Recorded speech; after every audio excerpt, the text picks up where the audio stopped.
Llegué a mi casa y la cochera estaba vacía. Así de simple. El hueco pesaba más que el aire. Mi nuera salió a recibirme con una sonrisa que le ocupaba toda la cara. Suegrita, le vendimos su coche. Ni lo usa ya, ¿para qué lo quiere ahí arrumbado? La miré fijamente a los ojos, sintiendo como la sangre se me volvía hielo, y le respondí con una calma que ni yo misma reconocí: qué bueno, mija. Así hay más espacio para cuando te corra de mi casa. Ella jamás imaginó que esa sonrisa de plástico se le iba a congelar tan rápido. Yo había estado fuera 3 días. 3 días visitando a mi hermana Dorotea en Monterrey, intentando respirar un aire que no oliera a tensión, a palabras tragadas, a esa sensación constante y asfixiante de ser una extraña en mi propio hogar. Cuando el camión me dejó en la esquina de mi colonia, sentí ese alivio raro que da volver al pedazo de tierra donde naciste, donde criaste a tus hijos, donde tu esposo te besó por última vez antes de dar su último suspiro. Caminé las 2 cuadras jalando mi pequeña maleta de rueditas, esa que Víctor me regaló cuando cumplí los 60, porque decía que una mujer como yo merecía viajar con dignidad. Y justo al dar la vuelta en mi calle, algo en el pecho se me encogió. Un hueco. Una punzada. Todavía no sabía qué era. Solo un presentimiento de tripas, de esos que nos gritan a las mujeres mayores y que siempre, invariablemente, terminan teniendo la razón. El zaguán azul de mi casa estaba entreabierto. Eso ya era raro. Yo siempre le echaba llave. Siempre. Lo empujé despacio, escuchando el rechinido del metal, y fue entonces cuando lo vi. O mejor dicho, cuando no lo vi. La cochera estaba vacía. Mi sedán verde, mi compañero de batallas por 15 años, el último regalo que Víctor me dio antes de que el cáncer me lo arrebatara, había desaparecido. Me quedé ahí, parada como estatua, con la maleta en la mano, sintiendo el sol de la tarde quemándome la nuca, incapaz de dar un solo paso. Era como si alguien hubiera borrado un pedazo de mi historia de un plumazo, porque ese coche no era solo lámina y llantas. Eran las mañanas manejando a misa. Eran las idas al mercado los sábados. Era la certeza de sentir que todavía podía moverme por el mundo sin tener que pedirle permiso a nadie. Y entonces la escuché. Esa risa. Esa risita aguda que en los últimos meses había aprendido a reconocer como el sonido que anuncia una desgracia. Ámbar salió de la casa secándose las manos con un trapo de cocina. Mi cocina. Mi trapo. Traía puesta esa sonrisa que usaba cuando creía que se había salido con la suya. Llevaba una blusa nueva, de esas que cuestan lo que yo me gastaba en el mercado en todo un mes. El cabello recién salido del salón. Las uñas acrílicas pintadas de un rojo escandaloso. «Ay, suegrita, qué bueno que ya regresó», me dijo con esa vocecita cantarina que usaba cuando quería sonar inocente. Le queríamos avisar, pero andábamos tan ocupados con los mandados. No dije nada. Solo la miré, esperando el golpe. Porque mi cuerpo ya lo sabía. Mis huesos ya lo sabían. Le vendimos su coche. Lo dijo así, de golpe, con la misma ligereza de quien avisa que compró pan dulce. Ni lo usa, suegrita. Nomás está ahí juntando polvo, gastando dinero en tenencia y seguro. Daniel y yo necesitábamos un dinerito para unas cosas y, pues, ya quedó. Lo entregamos ayer. Y el mundo se detuvo. No hubo drama. No hubo música de fondo ni cámara lenta. Fue peor. Fue ese silencio sepulcral donde todo por dentro se te quiebra en 1000 pedazos, pero por fuera sigues de pie. Porque así nos enseñaron a las mujeres de antes. A aguantar. A tragarnos el nudo. A sonreír incluso cuando te están arrancando el alma a tiras. Antes de seguir contándote lo que pasó esa tarde, déjame pedirte algo. Si esta historia te está tocando el corazón, regálame un me gusta y suscríbete al canal. Porque lo que viene te va a demostrar que hasta la mujer más callada tiene un límite. Y cuando ese límite se cruza, la tierra misma tiembla. Ámbar seguía hablando. Algo de que les habían dado 50,000 pesos, que era un buen precio para un cacharro tan viejo, que le surgía para pagar unas deudas de las tarjetas. pero yo ya no la escuchaba. Mi mirada la atravesaba, clavada en la cochera vacía, en ese espacio de cemento donde cada mañana yo acariciaba el volante antes de encender el motor y le susurraba a Víctor: otro día, mi amor. Otro día sin ti, pero con lo que me dejaste. Ese coche era lo último que conservaba: su olor, su loción, la forma en que él acomodaba el espejo retrovisor, la memoria de sus manos sobre el volante cuando me enseñó a manejar a mis 50 años. Porque él siempre decía que una mujer no debía depender de nadie para andar por la vida. Y esta mujer, esta intrusa, vestida con ropa cara comprada con dinero que no sudó, me lo había arrebatado sin preguntarme, sin tener siquiera la decencia de avisarme. Sentí que algo me subía por la garganta. No eran lágrimas. Era algo más antiguo, más primitivo, más peligroso. Era ese fuego que las mujeres llevamos escondido por años, esperando el segundo exacto para incendiarlo todo. Ámbar dejó de hablar cuando vio mi cara. Su sonrisa titubeó por un segundo. Se dio cuenta, tal vez, de que había cruzado una línea invisible. «Suegrita», preguntó, ya sin la vocecita dulce. «¿Se siente bien?». La miré directo a los ojos. Con esa mirada que solo pueden dar las mujeres que han parido, que han enterrado a sus muertos y que han sobrevivido a las traiciones. Esa mirada que no necesita gritar porque corta más que un machete afilado. «Qué bueno que vendieron el coche, Ámbar», mi voz salió calmada. Demasiado calmada. Así hay más espacio para cuando te corra de mi casa. Vi cómo la sonrisa se le congeló en los labios. Como abrió los ojos, procesando lo que acababa de escuchar. El trapo de cocina se le resbaló de las manos y cayó al piso. ¿Qué dijo? «Ya me escuchaste». Levanté mi maleta y caminé hacia la puerta. Ahora, con permiso, necesito descansar en mi casa. Pasé por su lado y el olor de su perfume caro me revolvió el estómago. Entré a mi sala, a mi espacio, y lo primero que vi fue a Daniel. A mi hijo. A mi único hijo, sentado en el sillón que su padre y yo compramos cuando nos casamos. Tenía los ojos rojos. No me miró cuando entré. Y justo ahí lo supe. Lo supe con esa certeza brutal que solo da el dolor de madre. Él sabía lo del coche. Él había dejado que pasara. Él había elegido. Y no me había elegido a mí. Subí a mi cuarto sin decir una sola palabra más. Cerré la puerta. Me senté en la orilla de la cama, esa cama donde dormí abrazada a Víctor por 32 años, y dejé que el silencio me abrazara. No lloré. Todavía no. Porque llorar era aceptar la derrota. Y algo me decía que esta historia apenas empezaba. Algo me decía que no sabían con quién se habían metido. Porque la mujer que amaba en silencio, la que cocinaba sin quejarse, la que sonreía aunque le doliera el alma, esa mujer acababa de morir allá abajo, en la cochera vacía. Y la que quedaba, la que estaba sentada en esa cama, estaba lista para la guerra. ¿Quieres saber qué pasó después? Espera al siguiente capítulo, porque lo que descubrí esa noche lo cambió absolutamente todo. Para entender cómo llegué a ese momento, parada frente a una cochera vacía, mirando a mi nuera como si fuera una completa desconocida, tengo que llevarte 3 años atrás. Al día en que abrí mi puerta, creyendo que estaba siendo una buena madre, sin saber que estaba firmando mi propia sentencia de muerte. Apenas habían pasado 4 meses desde que enterré a Víctor. 4 meses de vivir en una casa que de pronto se sentía del tamaño de un estadio vacío. Cada cuarto guardaba el eco de su voz. Cada rincón olía a su ausencia. Me levantaba a las 5 de la mañana, no porque tuviera que hacer, sino porque la cama sin él era un recordatorio constante de todo lo que había perdido. Daniel venía a visitarme los domingos.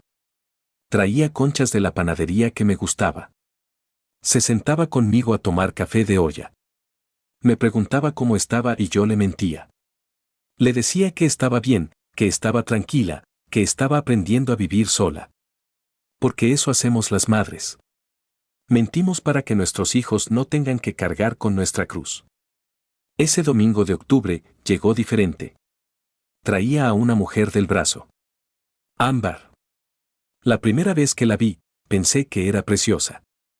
Tenía ese tipo de belleza que ves en las telenovelas.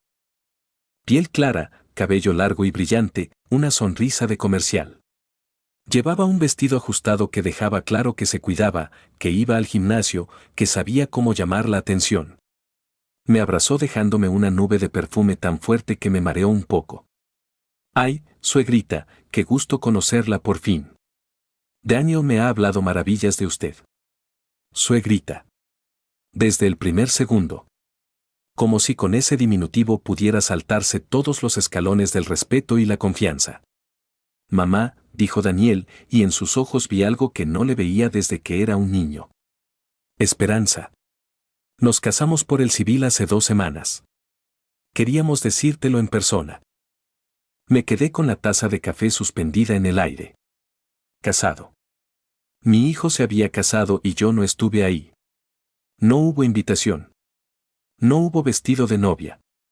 No hubo ese momento donde la madre abraza al hijo en el altar y le dice, sé muy feliz, mijo. Pero me lo tragué. Sonreí. Los abracé. ¡Qué maravilla! Muchas felicidades a los dos. Ámbar se rió con esa risita de campanita que más tarde aprendería a odiar. Es que todo fue tan rápido, suegrita. Nos conocimos, nos enamoramos y dijimos, ¿para qué esperar? La vida es corta. Hay que vivirla. Tenía razón en esa última parte. La vida es corta. Víctor me lo había demostrado cuando se fue sin avisar, sin darme tiempo de prepararme para un mundo donde él ya no estaba. Nos sentamos a comer. Ámbar habló todo el tiempo sobre su trabajo en una boutique del centro, sobre lo difícil que era encontrar departamento porque las rentas estaban por las nubes, sobre las ganas que tenía de formar una familia con Daniel. Lo decía todo con esa energía que tienen los jóvenes, esa certeza arrogante de que el mundo les debe algo. Y entonces, soltó la bomba. Suegrita, le queríamos pedir un favorzote. Se inclinó hacia mí, poniendo su mano sobre la mía. ¿Nos dejaría quedarnos aquí nomás 2 mesecitos? Estamos buscando depa, pero con mi sueldo y el de Dani apenas nos alcanza para el depósito. Si nos ahorramos la renta 2 meses, la armamos. Miré a Daniel. Él no me devolvió la mirada. Tenía los ojos clavados en el plato, moviendo el arroz de un lado a otro con el tenedor. 2 meses. 60 días. Compañía en esta casa que me tragaba viva cada noche. La voz de mi hijo en el pasillo otra vez. Quizá hasta nietos pronto. Un motivo para levantarme con energía. Claro que sí, mijo. Esta es su casa. Siempre lo ha sido. Ámbar me abrazó tan fuerte que casi me tira de la silla. Ay, suegrita. No sabe cómo se lo agradecemos. Le prometo que ni va a sentir que estamos aquí. Somos súper limpios, ordenados, ni ruido hacemos. 2 meses, dijo. Los 2 meses se convirtieron en 4 cuando Ámbar dijo que el departamento que iban a rentar se lo dieron a otra persona. Mala suerte, suegrita, pero ya saldrá otro.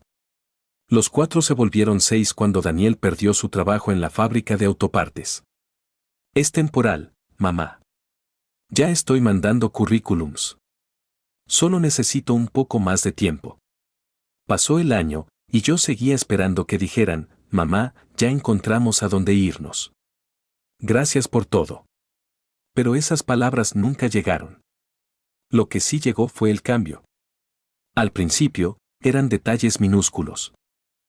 Ámbar movió los muebles de la sala porque así se ve más moderno, suegrita. Cambió las cortinas de la cocina sin preguntarme. Trajo su propia vajilla y guardó la mía, la que mi madre me regaló cuando me casé, en la alacena más alta, donde yo apenas si alcanzaba. Empezó a cocinar. Decía que quería ayudarme, que yo ya había trabajado mucho en esta vida. Pero la verdad era que no me quería en mi propia cocina. Me miraba con impaciencia cuando yo intentaba prepararme un café en las mañanas, como si yo estorbara. ¿Por qué no se sienta, suegrita? Yo le llevo su cafecito a su cuarto. A mi cuarto. Como si el resto de la casa ya no me perteneciera. Luego llegaron las reglas. Suegrita, ¿le molesta no poner su música tan temprano? Daniel trabaja hasta tarde y necesita descansar. Suegrita, igual y mejor no invite a sus amigas entre semana. Necesitamos concentrarnos. Suegrita, ¿nos puede avisar cuando vaya a salir? No más para no mortificarnos. Avisarles. En mi propia casa. Pidiendo permiso para invitar a las amigas que llevaban visitándome desde que yo tenía 20 años. Pero lo peor no eran las reglas. Lo peor era Daniel. Mi hijo se había convertido en un fantasma. Salía temprano, volvía tarde. Cuando yo intentaba platicar con él, Ámbar siempre aparecía de la nada con el pretexto de que necesitaba ayuda con la computadora, que tenían que ir a ver un departamento, que tenían una cita urgente. Una tarde, lo encontré solo en el patio, fumando. Algo que nunca había hecho. ¿Estás bien, mijo? Sí, mamá. ¿Todo bien? ¿Seguro? Siento que ya ni platicamos como antes. Se quedó callado un momento. Vi algo en sus ojos. Algo parecido a la culpa o al miedo. No supe distinguirlo. Es que ha estado pesado, mamá. El nuevo trabajo no paga tan bien. Ámbar y yo estamos ahorrando, pero toma tiempo. No hay prisa, hijo. Yo no los estoy corriendo. Lo sé. Por fin me miró. Gracias por todo, mamá. De verdad. Me abrazó y en ese abrazo sentí algo extraño. Como si se estuviera despidiendo. Como si un muro invisible hubiera aparecido entre nosotros. Un muro que se hacía un poco más grueso cada día. Ese muro tenía nombre y apellido, Ámbar. Pasaron 2 años completos. 24 meses de ver cómo mi casa dejaba de ser mía. De ver cómo mi hijo me miraba cada vez menos. De ver cómo el espacio donde yo había criado a una familia, enterrado a mi esposo y guardado mis recuerdos, se llenaba de cosas que no reconocía. Las vecinas empezaron a preguntarme. Doña Chela, la que vivió al lado por 30 años, me encontró en el mercado. Oye, Emilia, ¿qué onda con tu nuera? El otro día le pregunté por ti y me dijo que estabas, reposando, con unos aires de patrona que válgame Dios. Doña Cuca, la de los tamales de la esquina, me lo dijo más directo. Esa muchachita anda diciendo por ahí que la casa ya es de los dos. Que usted ya está grande y ellos la están cuidando. Nomás le aviso, doña Emilia, por si no sabía. No lo sabía. O no lo quería saber. Hasta que una noche escuché algo que me partió en dos. Eran casi las 11. Yo no podía dormir, como de costumbre. Bajé a la cocina por un vaso de agua y las escuché platicando en la sala. Eran Ámbar y su madre, Brenda, que había venido de visita. Te lo digo, amá, la vieja ya está dando las últimas. No va a durar mucho. Cuando se muera, todo esto le queda a Daniel. Y Daniel hace lo que yo le diga. ¿Y si no se muere pronto?, preguntó Brenda con una carcajada que me heló la piel.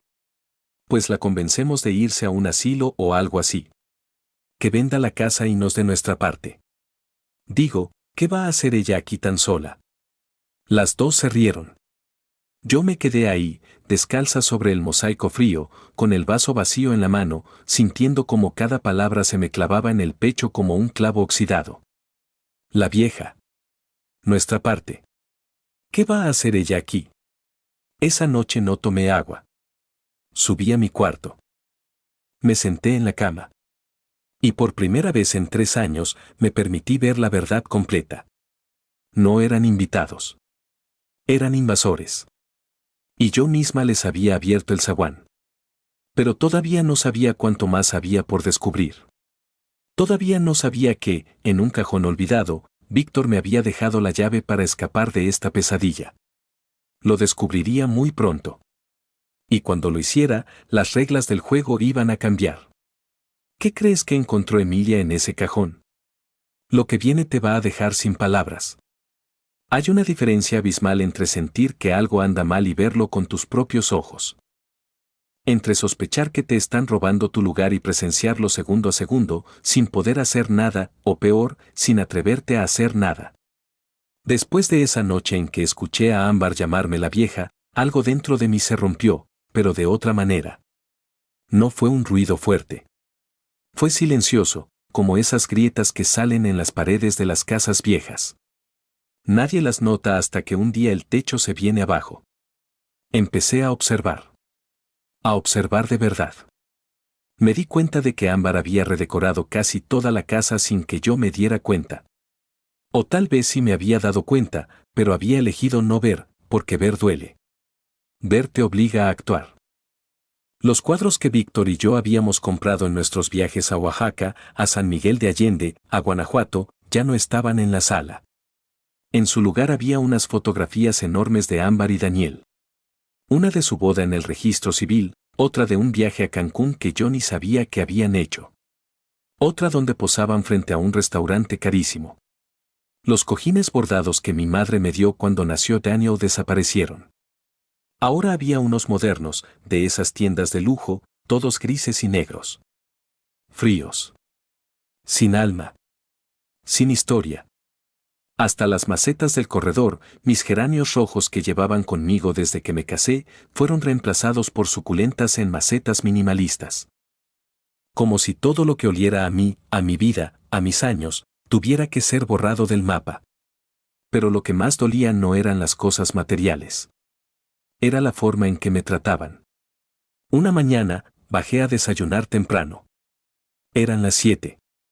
Siempre he sido de levantarme con el sol. Me gustaba ver el amanecer con mi taza de café caliente, escuchar los pajaritos en el árbol del patio, sentir que el día apenas empezaba y que cualquier cosa era posible. Ámbar ya estaba en la cocina. Llevaba una bata de seda, de esas que cuestan más que mi despensa de todo un mes. Estaba preparándose un jugo verde en la licuadora. Mi licuadora, la que yo usaba para hacer la salsa roja de los domingos. Buenos días, le dije. Se volteó y me miró con fastidio, sin siquiera molestarse en disimularlo. Ay, suegrita, tan temprano. Apagó la licuadora. Tengo que hacer ejercicio en media hora y necesito concentrarme. ¿Puede desayunar más al rato? O si quiere le preparo algo rápido y se lo llevo a su cuarto. ¿A mi cuarto? Otra vez esa frasecita, como si yo fuera una inquilina arrimada en mi propia casa. No te preocupes, le dije con la voz más calmada que pude sacar. Nomás venía por un café. Mejor no, suegrita. La cafeína le hace daño a su edad. Le va a subir la presión. Sacó una cajita de infusiones. Tenga, tómese un tecito de manzanilla, es más sano. Y yo, como una completa estúpida, agarré el té. Me fui a mi cuarto. Cerré la puerta y me tomé esa agua amarga, sintiendo como con cada trago me estaba tragando mi orgullo, mi coraje, mi dignidad. Las cosas se pusieron peor. Mis amigas, doña Chela, doña Lucha y Carmelita, llevaban 30 años visitándome. Todos los jueves nos juntábamos a jugar lotería, a tomar café y a echar el chisme un rato. Era mi ritual, mi momento para volver a sentirme yo misma. Un jueves, llegaron como siempre. Tocaron el timbre. Yo corrí a abrir, emocionada de verlas. Pero Ámbar llegó primero. Sí, dígame, dijo con una sonrisa forzada. Venimos a ver a Emilia, dijo doña Chela, que nunca se ha dejado intimidar por nadie. Ay, qué pena. Es que mi suegrita no se siente muy bien. Está reposando. Yo creo que para la otra. Y le cerró la puerta en las narices. Yo estaba parada ahí mismo, en el pasillo, perfectamente sana, escuchando a mi nuera mentirles en la cara, viendo a mis amigas irse, confundidas, tal vez pensando que yo ya no quería verlas. ¿Por qué hiciste eso?, le reclamé cuando se dio la vuelta. Ay, suegrita, la casa está hecha un desastre. Me dio vergüenza que la vieran así. Además, ya sabe que usted necesita descansar. A su edad, tantas emociones no le hacen bien. Son mis amigas, Ámbar. Sí, ya sé. Y por eso mismo la estoy cuidando, suegrita. Me dio unas palmaditas en el hombro, como si yo fuera una niña chiquita. Usted confíe en mí. No dije nada más. Subí a mi cuarto y esa tarde, Por primera vez en mucho tiempo, lloré. Lloré de rabia, de impotencia, de vergüenza conmigo misma por dejarme arrinconar de esa manera. Pero lo peor todavía no pasaba. Una tarde, yo estaba en el patio regando las pocas plantas que me quedaban cuando escuché voces en la sala. Ámbar estaba con alguien. Me asomé discretamente. Era la vecina de enfrente, doña Leonor, una de esas señoras que les fascina saberle la vida a todo el mundo. ¿Y cómo sigue doña Emilia?, preguntó Leonor con ese tono de falsa lástima. Ay, mi suegrita. Pobre. Cada día está más delicadita. Ámbar bajó la voz, pero no lo suficiente como para que yo no escuchara. Entre nos, doña Leonor, se le están yendo las cabras. Está perdiendo la memoria. El otro día no se acordaba dónde dejó las llaves y luego me andaba acusando a mí de escondérselas. ¿Se imagina? La sangre se me hizo hielo. De verdad, Leonor abrió los ojotes. Sí, Daniel y yo andamos bien mortificados. Por eso ya ni la dejamos salir sola. Ya ve cómo está la calle de peligrosa, y ella tan distraída. Pobre señora. Leonor asintió con compasión. Ámbar siguió hablando, diciendo que estaban pensando en llevarme con un especialista, que a lo mejor yo ya necesitaba cuidados especiales, que era una bendición de Dios que ellos estuvieran ahí para cuidarme. Yo tenía 67 años. No 77. No estaba senil. No había perdido ningunas llaves. Se había inventado esa mentira de pies a cabeza, pero Leonor se la tragó completita. Y si Leonor se la creía, toda la colonia se la iba a creer. Porque así funciona, ¿verdad? Repites una mentira las suficientes veces y la gente la empieza a ver como verdad. Me estaba pintando como una anciana incapaz, como un estorbo, como alguien que necesitaba ser salvada. Cuando en realidad, de la única que necesitaba salvarme, era de ella. Esa noche, a la hora de la cena, Daniel llegó del trabajo. Se veía cansado. Siempre se veía cansado. Se sentó a la mesa sin decir ni pío. Ámbar le sirvió de cenar, comida que yo había preparado, por cierto, pero ella se paraba el cuello. Hijo, intenté hablar con él. ¿Podemos platicar un ratito? Ahorita no, mamá. Vengo bien molido. Es importante. Ámbar lo interrumpió. Dani, mi amor, ¿te acordaste de pagar el recibo del gas? No, se me pasó. Pues nos lo van a cortar. Y todavía falta la luz. Ay, no sé qué vamos a hacer. Daniel se frotó la cara con las manos. Se veía derrotado, consumido. Ahí vemos cómo le hacemos, Ámbar. Ahí vemos. Yo los miraba desde mi lugar en la mesa. En esa mesa donde le había festejado los cumpleaños a Daniel, donde había cenado con Víctor todas las noches por 32 años, donde había llorado cuando se murió mi madre y donde me había reído a carcajadas cuando Daniel dijo su primera grosería. Y ahora me sentía como un mueble más. Como alguien que sobraba. Yo pago la luz y el gas, dije en voz baja. Siempre los he pagado yo. Ámbar me miró con esa sonrisa condescendiente. Sí, suegrita, pero es mucho gasto para usted solita. Mejor déjenos ayudarle. Ya hace mucho con dejarnos vivir aquí.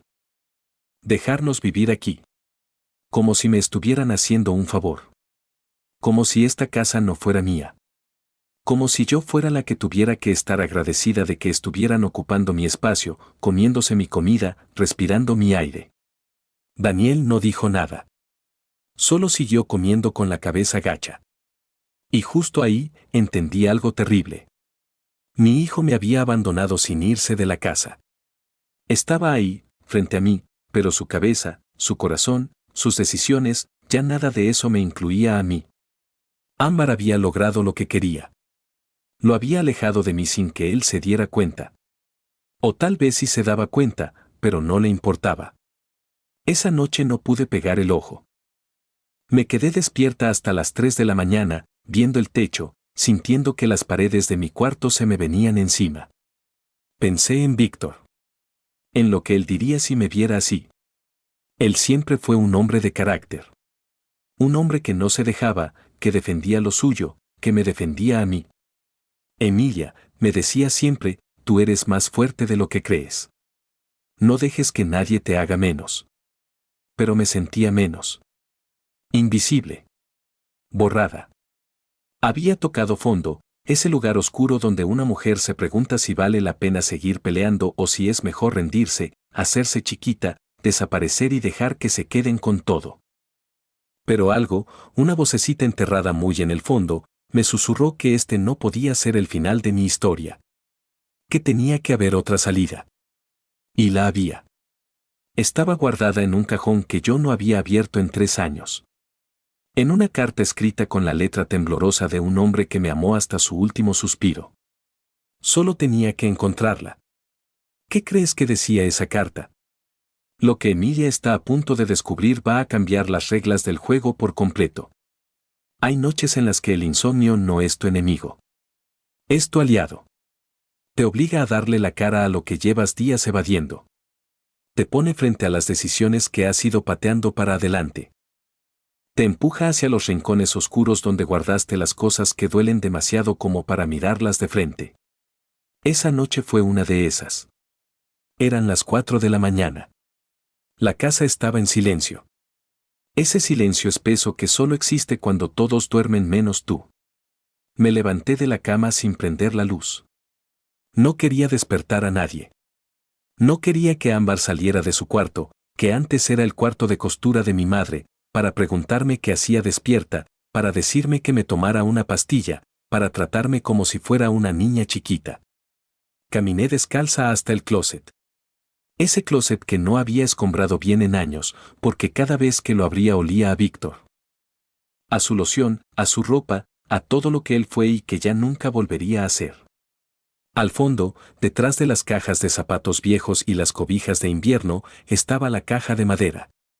Esa que Víctor había tallado él mismo en el tallercito del patio cuando apenas teníamos 20 años. Le pasé los dedos por encima. Estaba llena de polvo, olvidada. La saqué con cuidado. Pesaba más de lo que recordaba. Me senté en el piso con la caja en las piernas y respiré hondo. Sabía que adentro había cosas que me iban a quebrar. Fotos de cuando éramos jóvenes. Cartas que nos escribimos cuando él se fue a trabajar al norte y yo me quedé aquí, embarazada de Daniel. Boletos de cine.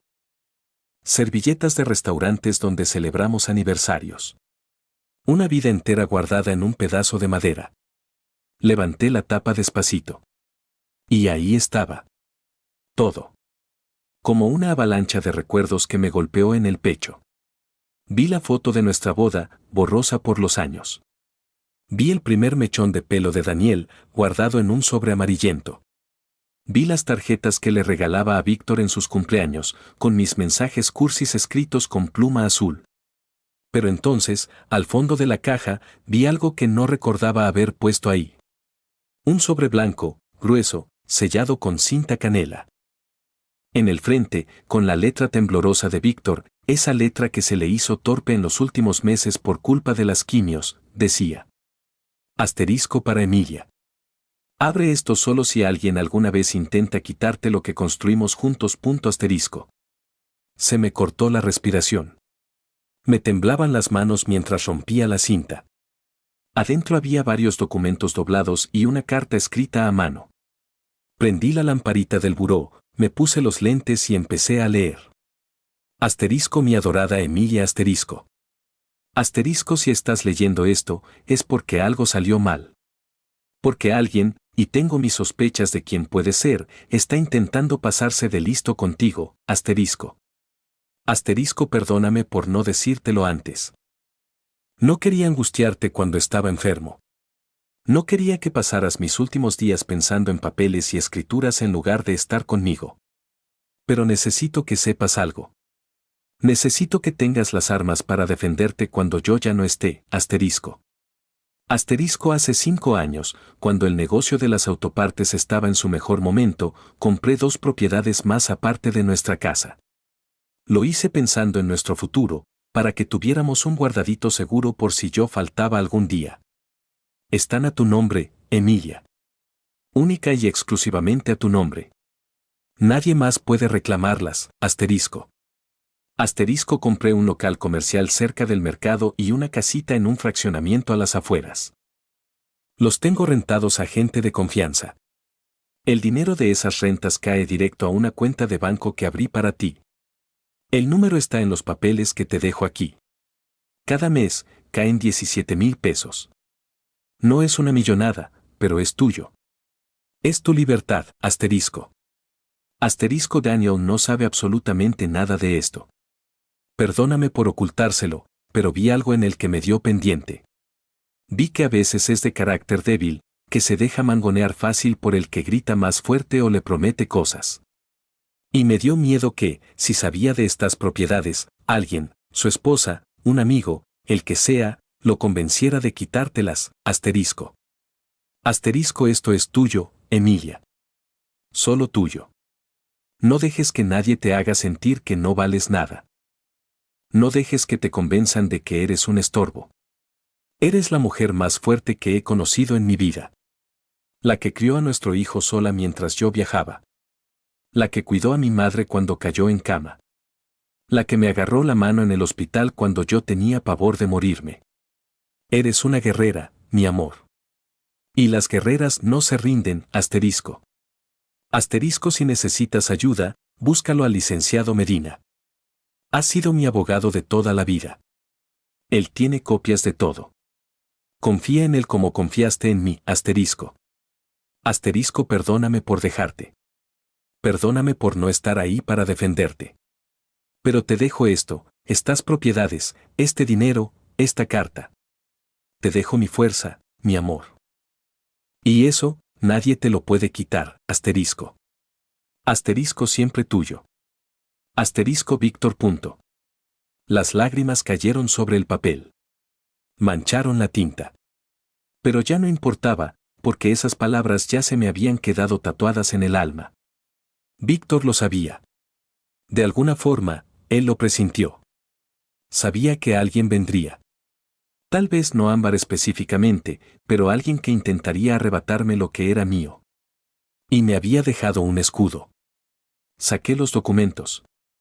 Eran escrituras, legales y selladas. Propiedad 1, la casita en el fraccionamiento, rentada a una familia.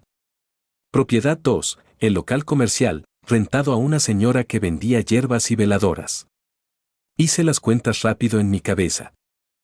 Entre las dos rentas, me caían 17,000 pesos mensuales. Dinero que yo no sabía que tenía. Busqué el papel con el número de cuenta. Ahí estaba. Del Banco del Centro. Me vestí en silencio. Me puse un suéter. Agarré mi bolsa.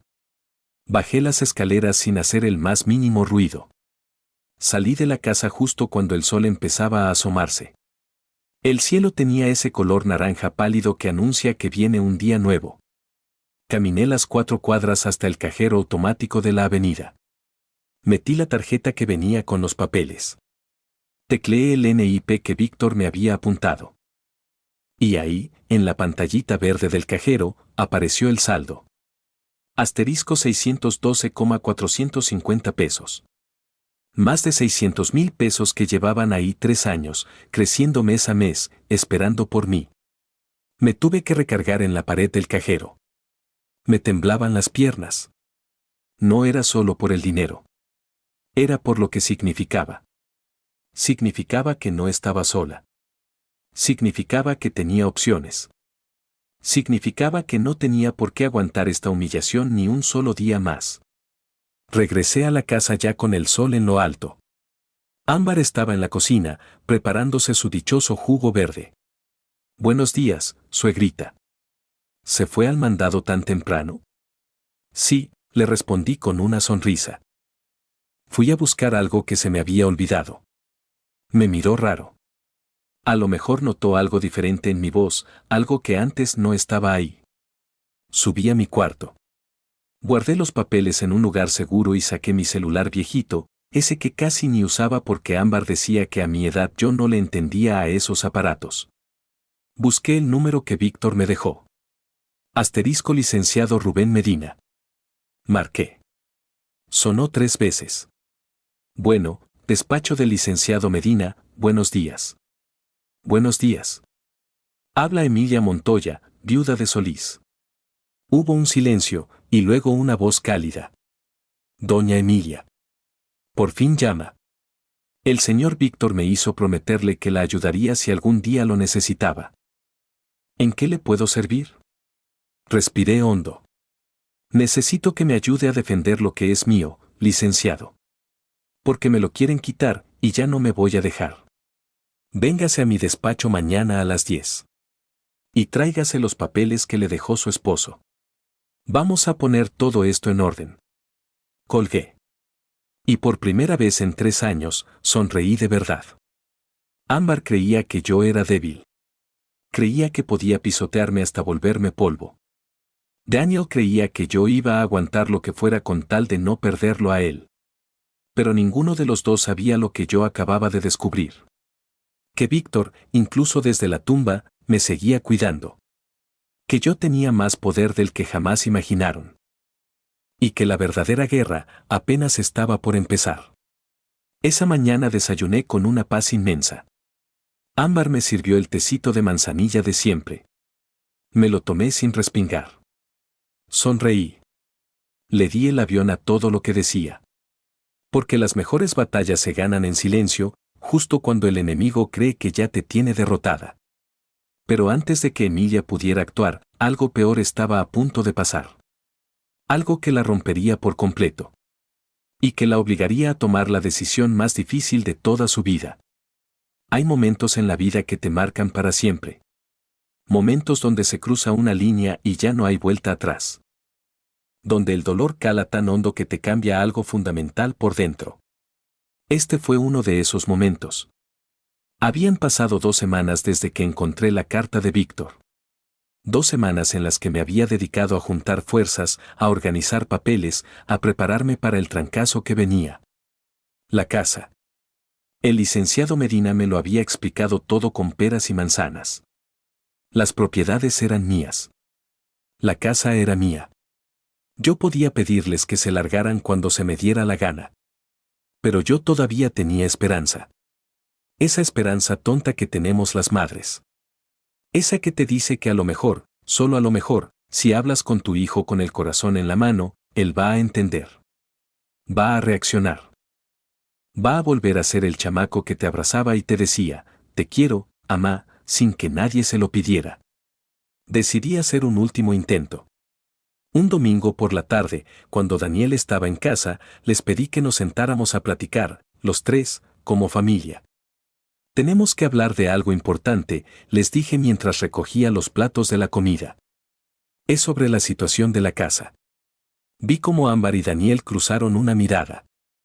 Esa mirada que se echan las parejas cuando saben algo que tú no. Cuando ya hablaron de ti a tus espaldas y tomaron decisiones sobre tu vida sin consultarte. Claro, mamá, dijo Daniel. Pero igual y mañana, ¿no? Es que al rato vienen mis suegros y la familia de Ámbar. Querían convivir un rato contigo. El corazón se me fue al piso. ¿Cómo que vienen? Sí, suegrita. Ámbar sonrió con esa mueca que ya me ponía los nervios de punta. Le dije a mi familia que se viniera a tomar un cafecito para que platiquemos todos juntos. Ya sabe, para ir agarrando confianza. Ya están en la sala. No me habían preguntado. No me habían avisado. Simplemente invitaron gente a mi casa pasando por encima de mi autoridad. Tragué saliva. Respiré profundo y salí a la sala. Y ahí estaban todos. Esteban, el papá de Ámbar. Un hombre pesado, de bigote espeso, con una playera tipo polo restirada sobre la panza y actitud de ser el dueño del mundo. Estaba sentado en mi sillón favorito, el que usaba Víctor para ver el noticiero, desparramado como si fuera su casa. Brenda, la mamá, delgada, con el pelo pintado de rubio y unas uñas moradas larguísimas. Tenía esa cara de señora que siempre está juzgando, que le ve el defecto a todo. Me barrió de arriba a abajo cuando entré, como calculando cuánto costaba mi ropa, mi peinado, mi existencia. Raúl, el hermano menor de Ámbar, un muchachito de 23 años que no soltaba el celular ni para respirar. Ni las buenas tardes me dio. Y la tía Beatriz, una señora cincuentona, demasiado maquillada y con un montón de pulseras que sonaban cada vez que movía las manos. Traía una bolsa de imitación que seguro compró en el tianguis y ya se había servido galletas de mi alacena en un plato, como si estuviera en su cocina. Buenas tardes, dije, intentando sonar educada. Ay, suegrita, qué bueno que sale. Ámbar me jaló del brazo y me sentó en una silla del comedor. Mire, le presento a mi familia. Les he hablado maravillas de usted. Esteban me estiró la mano. Se la di. Un gusto, doña Emilia. Ámbar nos cuenta que es usted una mujer muy bondadosa. Gracias por recibir a nuestra niña en su casa. Recibir. Como si Ámbar fuera una visita temporal, como si no llevara 3 años adueñándose de todo. Brenda nomás asintió. Ni sonrió. Siéntese, siéntese, dijo la tía Beatriz, señalando mi propia silla. Queremos platicar con usted. Me senté. Sentí todas las miradas clavadas en mí. Como si yo fuera la visita. Como si yo fuera la que se tenía que portar bien para dar una buena impresión. Daniel se sentó al lado de Ámbar. Ella le agarró la mano. Él seguía sin mirarme a los ojos. Bueno, doña Emilia, empezó Esteban con voz de locutor, como si estuviera en una junta de negocios.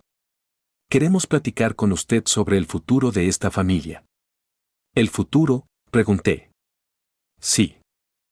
Verá, nuestra Ámbar y su hijo Daniel ya llevan un buen rato aquí, y pues, ya es hora de que tengamos una plática seria sobre cómo nos vamos a organizar. Yo no entendía para dónde iba esto. Miré a Daniel. Él seguía viendo al piso. Ámbar se aclaró la garganta. Suegrita, la cosa es que Daniel y yo ya llevamos 3 años viviendo aquí y, pues, queremos hacer las cosas formales. ¿Formales? Sí. Queremos que ponga la casa a nombre de todos. A nombre de la familia. Sonrió como si me estuviera haciendo un favorazo.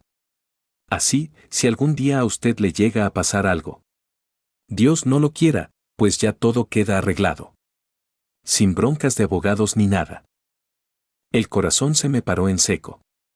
¿A nombre de todos? Sí, suegrita. Es lo justo, ¿no?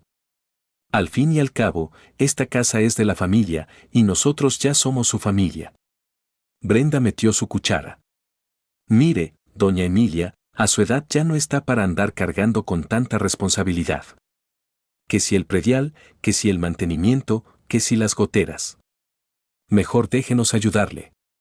Nosotros nos hacemos cargo y usted se dedica a vivir tranquila.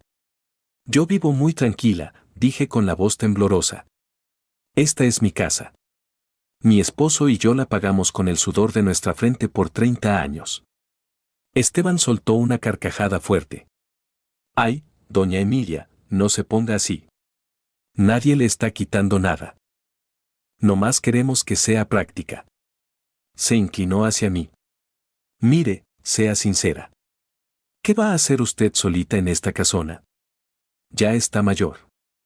Usted ya no puede con todo esto. Puedo perfectamente, respondí, sintiendo como el coraje me empezaba a quemar la garganta. La tía Beatriz soltó una risita nerviosa. Ay, no se me ofenda, doña Emilia, pero es la verdad. A su edad, lo mejor sería irse a un lugar más adecuado. ¿Adecuado? Pues sí. A una casa de descanso o a una casita más chica. Hay unos asilos muy bonitos allá por Cuernavaca. Ahí podría estar en paz, sin mortificaciones. Y esta casa se le queda a los muchachos, que están jóvenes y la necesitan más. Se hizo un silencio sepulcral. Miré a Daniel. Asterisco por favor, hijo, pensé. Asterisco di algo. Defiéndeme. Diles que están locos. Diles que esta es la casa de tu madre y que nadie tiene el derecho de correrla, asterisco. Pero Daniel solo miraba el piso. Tenía los puños apretados, la mandíbula tensa. Pero mudo. Cobardemente mudo. Yo no me voy a ir a ningún lado, dije con voz firme. Esta casa es mía y no la voy a poner a nombre de nadie. Esteban suspiró pesado, como si yo fuera una niña berrinchuda. Doña Emilia, no sea necia. Sea agradecida. Mi hija la está cuidando. Le cocina, le limpia y está al pendiente de usted. Lo menos que puede hacer es cooperar. Yo no le he pedido que haga nada de eso, respondí, sintiendo que las lágrimas querían salir, pero me las tragué a la fuerza. Esta es mi casa y yo decido quién vive aquí. Brenda se paró del sillón. Pues entonces córrame a la niña, me retó. Si tan suya es la casa, échelos a la calle. A ver si es muy macha para dejar a su propio hijo en la calle. Ahí estaba. La trampa. La manipulación más vieja del mundo. Usar a mi hijo como rehén emocional. Mamá. Daniel por fin habló. Su voz sonaba cansada, derrotada. Igual y deberíamos pensar en, no sé, vender la casa. Repartir el dinero. Empezar de cero todos. Algo se rompió dentro de mí. Algo que no tiene nombre. Algo que cuando se quiebra, ya no se puede volver a pegar igual. Vender la casa, repetí. La casa donde naciste. La casa donde tu padre cerró los ojos para siempre. ¿Quieres vender esta casa? Es que, es mucho para ti sola, mamá. Y nosotros necesitamos el dinero. Podríamos comprar algo más chico entre todos, o te rentamos un departamentito y vives tranquila. Ámbar le apretó la mano, sonriendo. Esteban se puso de pie. Ándele, esa es la voz de la razón. Vendemos la casa. Le damos a doña Emilia su parte, digamos, 1,5 millones de pesos, que es bastante generoso. Y con el resto, los muchachos se compran algo. Todos ganan. 1,5 millones por una casa que valía fácil casi 5 millones. Me querían robar en mi propia cara. Con sonrisitas y palabras bonitas, me querían dejar en la calle, despojándome de lo único que me quedaba. Me levanté temblando de pies a cabeza. Quiero que se larguen, dije. ¿Qué dijo?, preguntó Brenda. Que se larguen. Todos. Ahorita mismo. Esteban se rió. Doña Emilia, cálmese. No haga dramas. Que se larguen de mi casa, grité con todas mis fuerzas. El silencio fue brutal. Nadie se movió.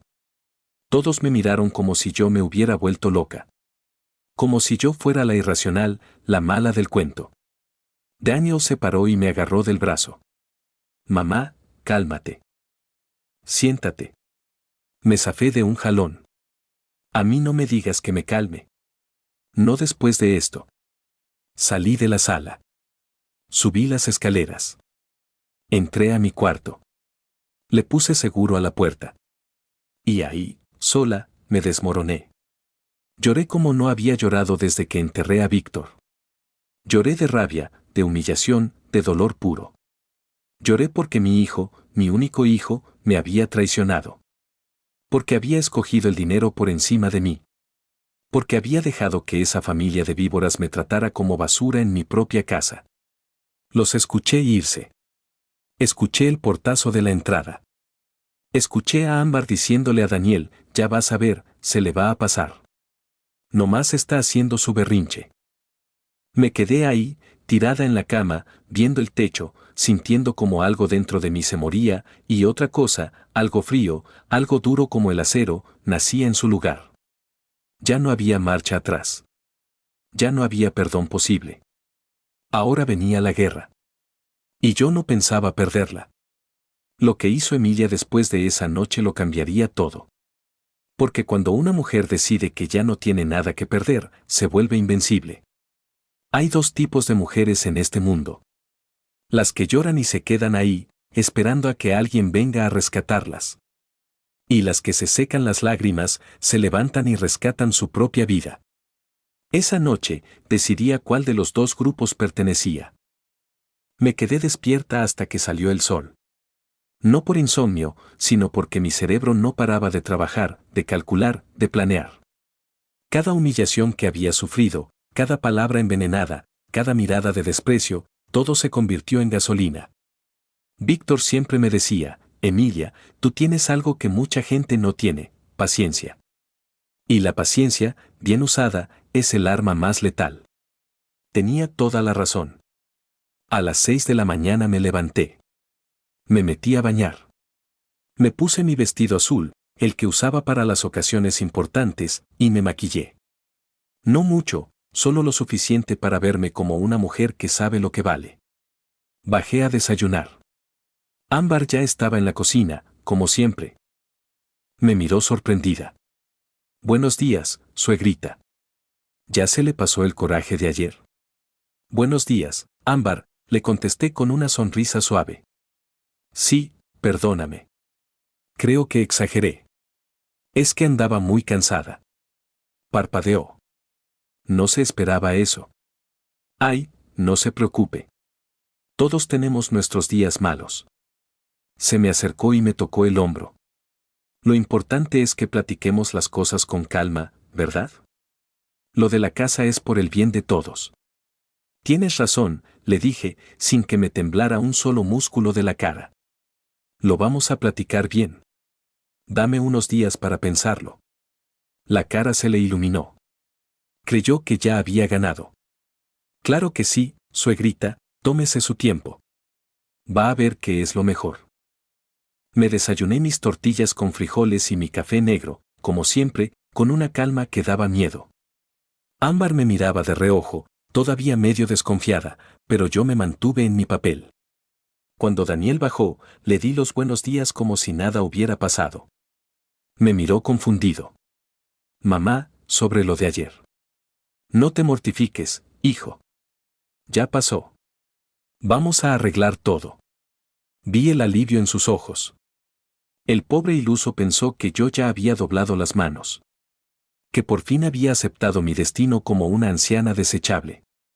En cuanto salieron por la puerta, Daniel a su trabajo y Ámbar a saber dónde, me puse en acción. Saqué mi celular y le marqué al licenciado Medina. Licenciado Medina, soy Emilia. Necesito verlo hoy mismo. Es urgente. ¿Pasó algo, doña Emilia? Sí. Pero se lo cuento en persona. A las 11 de la mañana, yo estaba sentada en su despacho. Un cuartito modesto pero muy ordenado, lleno de libreros con códigos penales y un olor riquísimo a café recién hecho. El licenciado Medina era un señor de unos 60 años, canoso, de lentes gruesos y mirada seria pero amable. Le conté todo. Cada detalle. Desde el día que llegaron Ámbar y Daniel de Arrimados, hasta la humillación del día anterior. No me guardé nada. El abogado escuchaba sin interrumpir, nomás anotando cosas en su libreta de hojas amarillas. Cuando terminé, se quitó los lentes y los limpió con un pañuelo. Doña Emilia, permítame serle muy directo. Legalmente, esta es su casa. Está a su nombre. Usted puede desalojarlos mañana mismo si quiere. Así de fácil. En teoría, sí. Pero con la familia es otra cosa. Si se niegan a salirse, tendríamos que meter demanda de desalojo. Ese juicio toma tiempo y es un desgaste terrible. ¿Cuánto tiempo? Entre 4 y 6 meses. A veces más, si se ponen al brinco. Negué con la cabeza. No tengo 6 meses, licenciado. Necesito que se larguen ya, antes de que hagan algo peor. ¿Cómo qué? ¿Cómo convencer a Daniel de meterme a un asilo o declararme incapaz? Ámbar es capaz de todo. El abogado asintió. Entonces necesitamos pruebas. Documente todo. Grabaciones, mensajes, testigos. Cualquier cosa que demuestre que la están manipulando o ejerciendo violencia psicológica. Saqué mi celular de la bolsa. ¿Esto sirve? Llevaba días grabando conversaciones sin que se dieran cuenta. Dejaba el teléfono en la bolsa con la grabadora prendida y capturaba todo. Ámbar hablando con su mamá sobre cómo convencer a la vieja. Daniel diciendo, pues ¿qué le hacemos? Hay que aguantarla un rato más. Cada palabra llena de veneno. Todo guardado. El abogado escuchó un par de audios. Se le endureció la cara. Esto es oro molido, doña Emilia. Con esto comprobamos violencia psicológica y manipulación. Entonces, ¿cómo procedemos? Primero, ábrase una cuenta de banco nueva. Pase el dinero de las rentas para allá.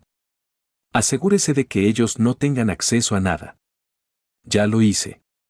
Bien. Segundo, haga un inventario de todo lo que hay en la casa. Muebles, documentos, cosas de valor. Tómele fotos a todo. Si de pronto desaparecen cosas, tenemos cómo comprobarlo. Hoy mismo lo hago. Tercero, busque dónde quedarse unos días por si las cosas se ponen feas y tiene que salirse de emergencia. Tengo a mi hermana Dorotea en Monterrey. Perfecto. Y cuarto, siga actuando normal. Que no sospechen nada. Siga grabando. Siga juntando pruebas. Entre más evidencia tengamos, más fuerte será el golpe. Y entonces, el abogado sonrió. Una sonrisa chiquita, pero cargada de justicia. Y entonces, doña Emilia, les damos el trancazo cuando menos se lo esperen. Lo sacamos de la casa por la vía legal, con pruebas en la mano, sin dejarle salida. Salí de ese despacho con un plan. Con un objetivo clarísimo. Por primera vez en años, sentí que volvía a tener las riendas de mi vida. Los siguientes días fueron pura actuación de telenovela. Sonreía. Cocinaba. Platicaba con Ámbar como si no pasara nada. Hasta le preguntaba por su familia, fingiendo interés. Se tragó el cuento completito. Creyó que me había domado. Mientras tanto, yo documentaba todo. Le tomé fotos a cada rincón de la casa. Conté los muebles. Revisé escrituras, recibos, todo. También fui a ver a mi sobrina Lucía, que es contadora, y le pedí que me ayudara a revisar mis finanzas. Lucía era una mujer muy lista, de unos 40 años, divorciada, y de las que no se andan con rodeos. Tía, ¿por qué no me habías dicho que estabas pasando por todo esto? Porque me daba vergüenza, mija. Vergüenza de que mi propio hijo me hiciera esto. Lucía me abrazó fuerte. Tía, escúchame bien. Daniel siempre ha sido un agachón. Desde chamaco dejaba que los demás le pasaran por encima. Pero tú no. Tú eres de las mujeres fuertes de la familia y vamos a sacar a esa víbora de tu casa. Con su ayuda, dejé todo en orden. Sabía exactamente cuánto dinero tenía. Sabía que podía vivir a cuerpo de rey con el dinero de las rentas, que no necesitaba ni un peso partido por la mitad de Daniel ni de nadie. También hice algo que jamás pensé hacer. Contraté a un investigador privado. Se llamaba Jacinto. Un tipo flaquito, callado, de esos que pasan desapercibidos en cualquier lado. Le pagué 8,000 pesos para que siguiera a Ámbar por una semana. Lo que descubrió me heló la sangre. Ámbar no trabajaba en ninguna boutique. Era mentira. A lo que se dedicaba era a gastar. A gastarse el dinero que Daniel se partía el lomo ganando en la fábrica. Se iba a spas, a salones de belleza, a restaurantes caros con sus amigas en las plazas comerciales. Se tomaba fotos para el Instagram presumiendo una vida que no era suya. Pero lo peor fue esto, Jacinto la grabó platicando con una de sus amigas en un café. Y en esa plática, Ámbar dijo algo que me destruyó por dentro. Asterisco, la vieja ya casi afloja. Daniel ya está convencidísimo de vender. Le dije, con ese dinero nos compramos un depa, y sobra para mandar a tu mamá a un buen asilo. Y el muy idiota me la creyó. En cuanto vendamos, nos quedamos con todo y que la vieja se vaya al carajo. 3 años aguantándola, pero por fin va a valer la pena. Asterisco. Se estaba riendo. Se reía mientras planeaba destruirme. Cuando escuché esa grabación en el despacho del licenciado Medina, ya no lloré. Ya no me quedaban lágrimas. Solo hielo en las venas. ¿Con esto es suficiente?, pregunté. Más que suficiente. Con esto probamos fraude, manipulación y conspiración para despojo de bienes. ¿Cuándo actuamos? Pronto, doña Emilia. Muy pronto. Pero necesito que haga una cosa más. ¿Qué? Junte a todos. A Daniel, a Ámbar, a su familia. En su casa. Como si fuera una junta familiar. Que crean que usted va a firmar los papeles de la venta o a llegar a un acuerdo. Y ahí es donde los confrontamos. Con pruebas, con testigos. Sin escapatoria. Sentí un nudo en el estómago. ¿Está seguro? Completamente. Es la única forma de que no puedan voltear la historia después. Va a quedar clarísimo quién es quién. Asentí. Durante 2 semanas más, mantuve el teatro. Hasta le dije a Ámbar que lo estaba considerando en serio, que quería hablar con todos para ponernos de acuerdo. Estaba feliz, casi daba de brincos. Le avisó a su familia. Organizaron todo. Hasta trajeron a un contacto de bienes raíces, un amigo de su papá llamado Óscar Reynoso, para evaluar la casa. Pobres ilusos.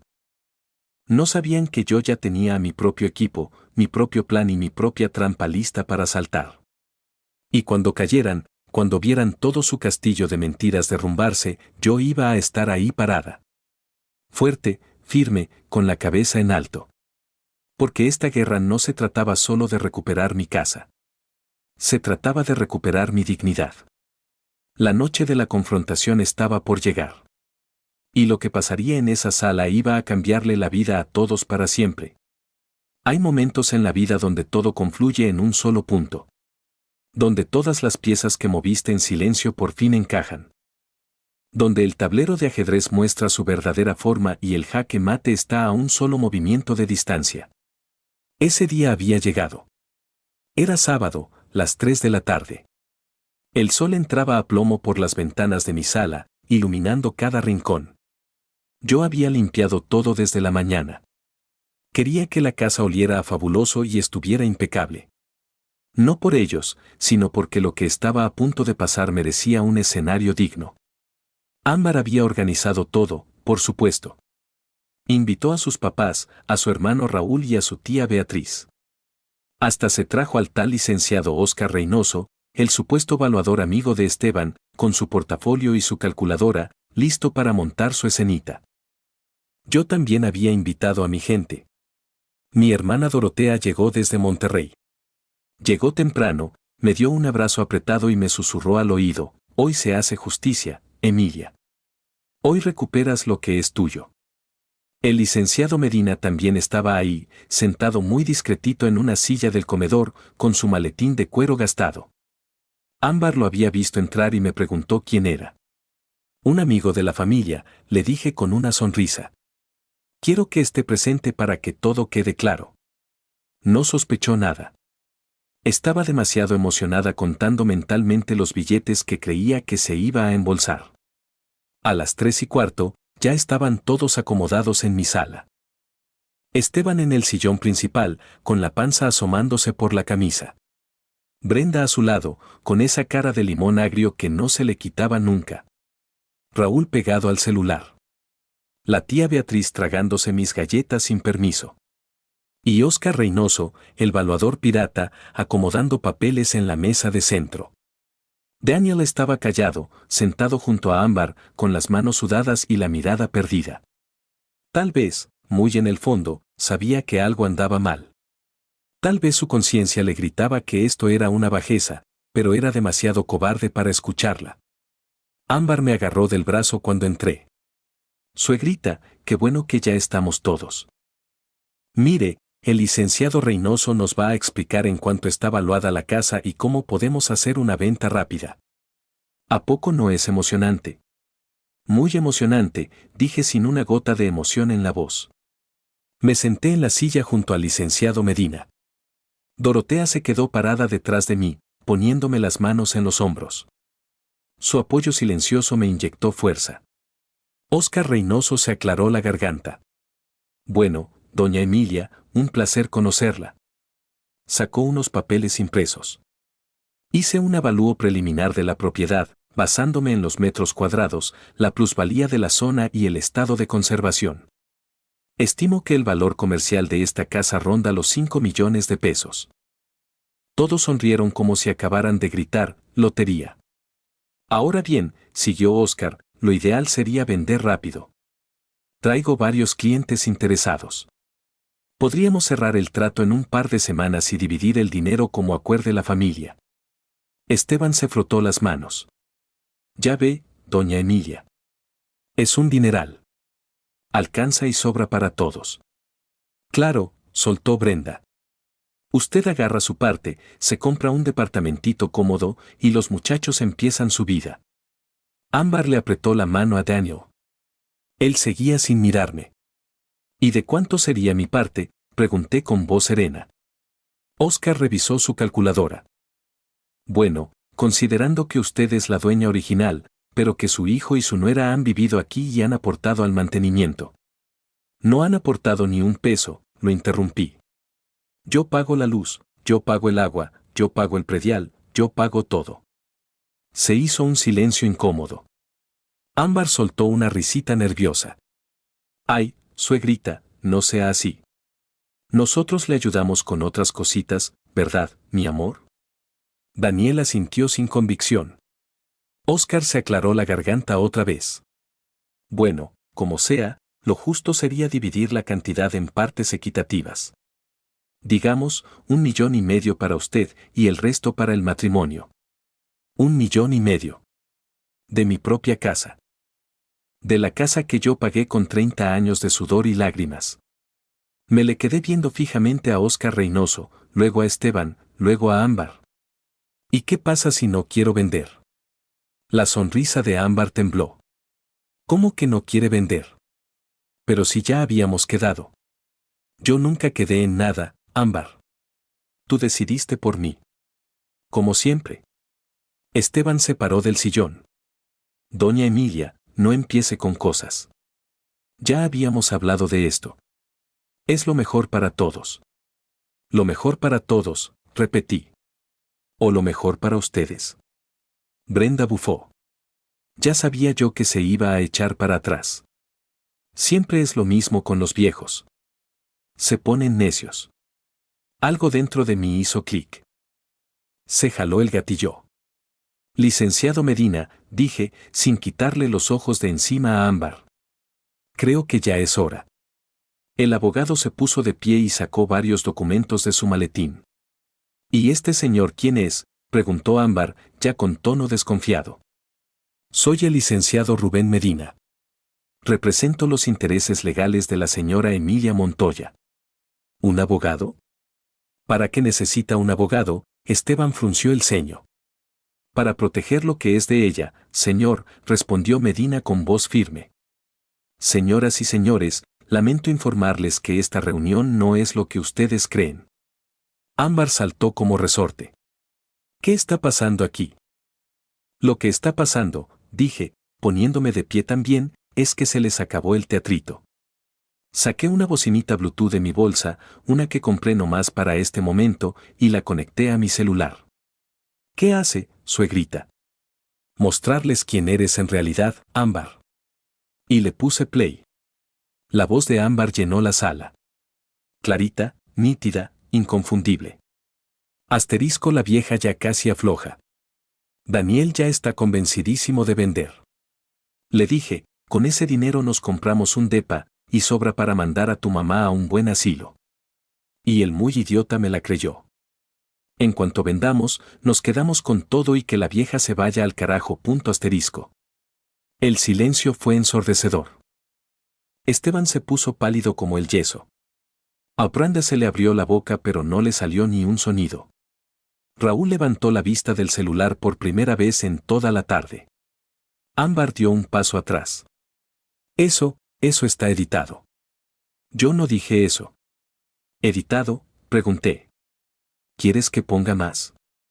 Le di play a otro audio. Esta vez era Ámbar platicando con su mamá. Asterisco te lo digo, amá, la vieja ya está dando las últimas. No va a durar mucho. Cuando se muera, todo esto le queda a Daniel. Y Daniel hace lo que yo le diga. Asterisco. La carcajada de Brenda retumbó de fondo. Esa misma carcajada que me había helado la sangre aquella noche. Brenda se levantó de golpe. Emilia, yo no. Cállate, le grité, con una frialdad que ni yo misma me reconocí. Yo tuve que escucharlas burlarse de mí en mi propia casa. Ahora les toca escuchar a ustedes. Puse un tercer audio. Ámbar hablándole a Daniel. Asterisco, tu mamá ya está grande, mi amor. Ni cuenta se va a dar de lo del coche. Además, ni lo usa. Es dinero que a nosotros nos hace más falta que a ella. Asterisco. Daniel saltó del sillón. Tenía la cara roja, no sabía si de vergüenza o de coraje. Mamá, yo. Tú sabías que iban a vender mi coche y dejaste que lo hicieran. No fue así, no. Entonces, ¿cómo fue, Daniel? No supo qué contestar. El licenciado Medina tomó la palabra. Señores, tengo aquí pruebas documentadas de violencia psicológica, manipulación, fraude y conspiración para cometer despojo de bienes. Puso los papeles sobre la mesa. Doña Emilia tiene todo el derecho legal de desalojarlos de esta propiedad. Y créanme, lo vamos a hacer. Ámbar empezó a llorar. Pero no eran lágrimas de arrepentimiento. Eran lágrimas de rabia, de coraje porque se le había caído el teatrito.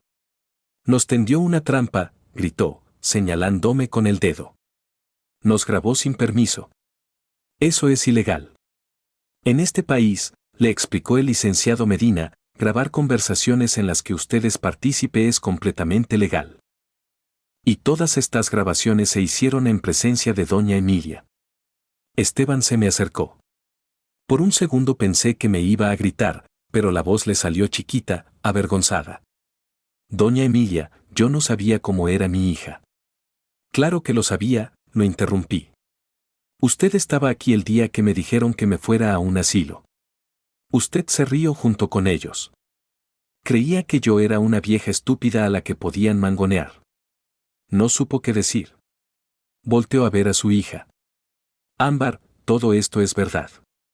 Ella no contestó. Solo lloraba. Pero eran las lágrimas de una víbora acorralada. La tía Beatriz se paró del sillón, haciendo sonar todas sus pulseras. Bueno, yo ya me paso a retirar. Yo no tengo nada que ver en este enredo. Siéntese, le ordené. Porque usted también estuvo aquí sugiriendo que me mandaran a un asilo. Todos son igual de cómplices. Óscar Reynoso, el valuador, empezó a juntar sus papeles temblando. Yo mejor me voy, yo no sabía. Usted tampoco va a ningún lado, dijo el licenciado Medina. Hacerse pasar por un valuador profesional para facilitar un despojo es un delito de fraude. Y tengo testigos de su actuación. El hombre se puso blanco. Miré a Daniel. Tenía los ojos llenos de lágrimas y le temblaban las manos. Mamá, perdóname. Yo no quería. Tú no quieres mi perdón, Daniel. Lo que quieres es que te quite la culpa de encima. Caminé hacia él. Tuviste 1000 oportunidades para defenderme. 1000 oportunidades para decirle a tu esposa que le parara a su relajo. 1000 oportunidades para ser el hijo que yo crié. Te quiero, mamá. No, me necesitas. Que no es lo mismo. Me di la vuelta y me dirigí a todos. Tienen 15 días para largarse de mi casa. Y digo mi casa, porque está a mi nombre. Única y exclusivamente a mi nombre. Pueden checar las escrituras si gustan. El licenciado Medina puso las escrituras en la mesa. Aquí están. Propiedad única y exclusiva de Emilia Montoya, viuda de Solís. Sin gravámenes ni copropietarios. Ámbar se dejó caer en el sillón. Esteban se agarraba la cabeza con las manos. Brenda lloraba de puro coraje. Raúl seguía en shock. 15 días, repetí. Y si no se largan, mi abogado va a proceder con todo el peso de la ley. Y créanme, con todas las pruebas que tengo, no me van a ganar. Dorotea me abrazó por la espalda. Su apoyo me mantenía de pie. Y una cosa más, agregué, mirando a Ámbar. Sé que no trabajas. Sé que te gastas el sueldo de mi hijo en spas y restaurantes. Sé que llevas viviendo una mentira, y ahora todos aquí lo saben. Ámbar levantó la cara. Tenía los ojos inyectados de odio. ¿Y usted qué, señora? ¿Se cree muy perfecta? Es una vieja amargada. Una vieja amargada que no soporta ver a su hijo feliz. Ámbar, ya cállate, le dijo Esteban con voz de cansancio. No me voy a callar. Se paró y me apuntó con el dedo. Usted no entiende. Daniel y yo necesitábamos ese dinero. Tenemos deudas. Tenemos planes. No podemos seguir viviendo así. Pues póngase a trabajar, le dije con una frialdad absoluta. Como hace la gente decente. Se me quiso aventar encima. Dorotea se puso en medio. El licenciado Medina también. Señora Ámbar, le recomiendo que se controle, le advirtió el abogado. Cualquier agresión física será documentada y usada en su contra. Daniel agarró a Ámbar del brazo. Ya basta. Vámonos. Suéltame. ¿A dónde nos vamos a ir?, gritó ella. No tenemos a dónde caer muertos. Ese ya no es mi problema, dije. Lo hubieran pensado antes. Y uno por uno, fueron saliendo. Esteban sin mirarme a la cara. Brenda murmurando maldiciones entre dientes.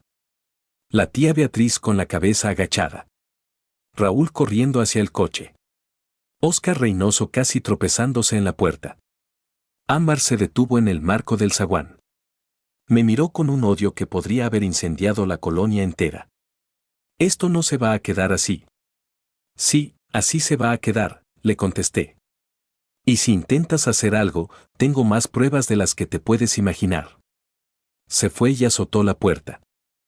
Daniel se quedó ahí, parado en medio de la sala, como un niño chiquito que se perdió en el mercado. Mamá. Los 15 días empiezan a correr desde hoy, le dije. No hay marcha atrás, Daniel. ¿Y si hablo con ella? ¿Y si hacemos las cosas bien? Llegan 3 años tarde para eso. Los ojos se le llenaron de lágrimas. Entonces perdí a mi mamá. No. Tú elegiste perderme. Salió de la casa caminando arrastrando los pies. Escuché el motor del coche de Ámbar arrancar. Los escuché alejarse por la calle. Cuando el silencio regresó a la casa, me dejé caer en el sillón. Dorotea se sentó a mi lado. El licenciado Medina guardó sus papeles. Lo hizo muy bien, doña Emilia, me dijo con mucho respeto. Sé que no fue fácil. No, admití. Pero era necesario. Dorotea me abrazó. Ahora empieza tu verdadera vida, hermanita. Miré alrededor de mi sala. Mi casa. Mi espacio. Pronto volvería a ser solo mío. Y aunque me dolía el pecho, aunque sentía que algo se había roto para siempre entre Daniel y yo, por primera vez en años, me sentí libre. Pero la historia no terminaría ahí. Los siguientes días traerían sorpresas que Emilia jamás se imaginó. Los días después de la confrontación fueron raros. Era como vivir en una casa embrujada donde los fantasmas todavía no se van, pero tú ya sabes que no tienen ningún poder sobre ti. Daniel y Ámbar no se fueron de inmediato. Legalmente tenían sus 15 días. Pero la convivencia era insoportable. Ámbar dejó de fingir. Ya no había suegrita con voz dulce. Ya no había sonrisas falsas. Ahora me miraba con el odio puro del que le arrebatan un premio mayor que ya creía tener en la bolsa. Se encerraba en su cuarto casi todo el día. Se la pasaba hablando por teléfono, gritándole a su mamá, a sus amigas, llorando y haciéndose la víctima. Asterisco me corrieron de la casa. La vieja nos puso una trampa después de todo lo que hicimos por ella asterisco. Qué fácil es cambiar la versión del cuento cuando te conviene, ¿verdad? Daniel era otra historia. Se movía por la casa como un alma en pena. Salía tempranísimo a trabajar y regresaba tardísimo. Me evitaba la mirada. Intentó hablar conmigo 2 veces. La primera fue en la cocina, una mañana. Yo me estaba preparando un café de olla. Mi café, en mi cocina. Él entró despacito. Mamá, ¿podemos platicar? ¿De qué quieres platicar, Daniel? Se quedó callado un momento.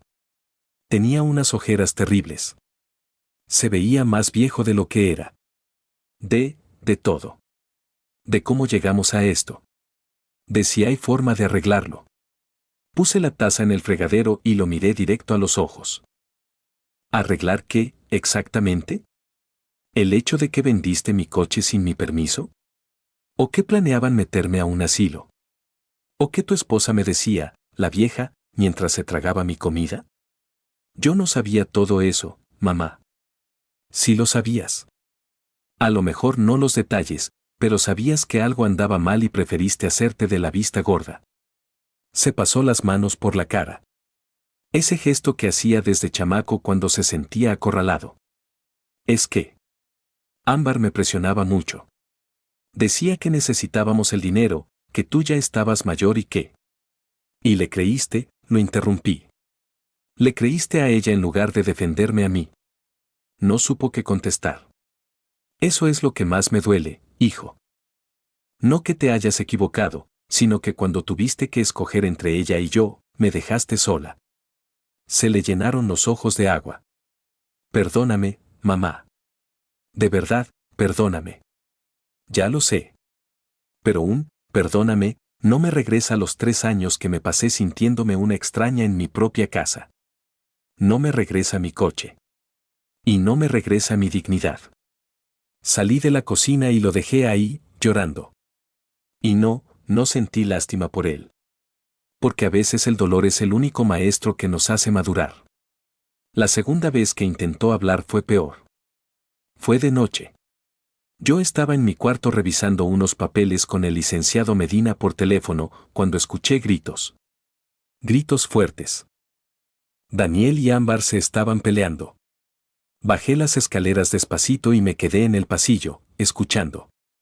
Esto es tu culpa, gritaba Ámbar. Tu culpa por ser tan agachón. Si hubieras hablado bien con tu mamá, ya tendríamos ese dinero. No empieces, Ámbar.